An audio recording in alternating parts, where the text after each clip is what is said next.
اعوذ بالله من الشیطان الرجیم بسم الله الرحمن الرحیم. زه یم ستاسو ورور ستاسو ملګری ذیشان احمد د خپل چینل له تاسو سره مخاطب یم. څنګه یې ملګرو ښه به یې ټیک ټاک کې زه امید کوم تاسو ټول به ښه یې د ژوند نه مو مزې اخلئ او الله مو ښاد او اباد او بریالي ساته.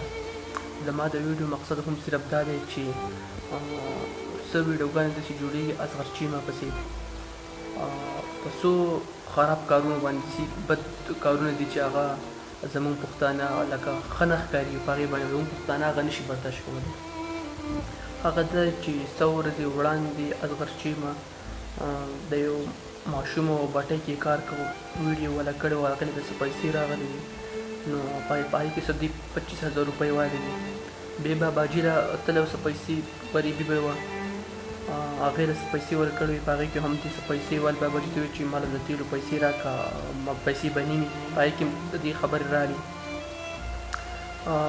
نور هم داسې ډېرې ویډیوګانې دي.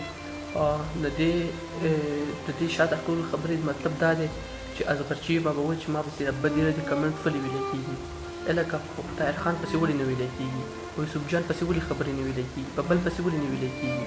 خو ته وګوره په تا کې څه چل دی. ستره ویډیوګانې چې کومې جوړوې او هر ځای کې ځان نه پنجاب ته ځي، یو ځای کې ته ځي، بل ځای کې ته ځي، دومره غوړې خرچې کې نو منم هر څه دي ښه ټیک ټاک دي، خو دا څو کارونه دي برای کرم دا مه کوه. تو وباسه چا پردی حق الله نه بخي او در مسافرو پیسې د هغې ته دوی ته واپس که ورې کوله او په تا پسې به هېڅوک بدرد نه وایي. ته ښه ویډیوګانې جوړوه، داسې کارونه مه کوه. داسې نور هم ډېر ویډیوګانې خپل کارونه کوي، هغو پسې چا رد بد ونه وي، په تا پسې ولې وایي، تا پسې ولې بد کمنټس کوي.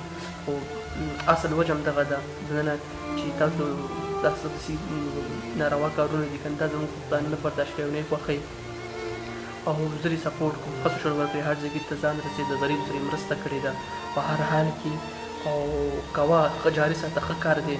خو دا ځینې کارونه دي توبه وباسه او مه کوه د دې لپاره. او بیا ته وایم چې مینه وال ستا څومره تا ته ښه خبرې کوي، ستا ته پازیټیو کمنټس درته کوي، ستا څومره سپورټ کوي، په هر لیول باندې به ستا سر ملاتړي ملګرتیا به دې کوي.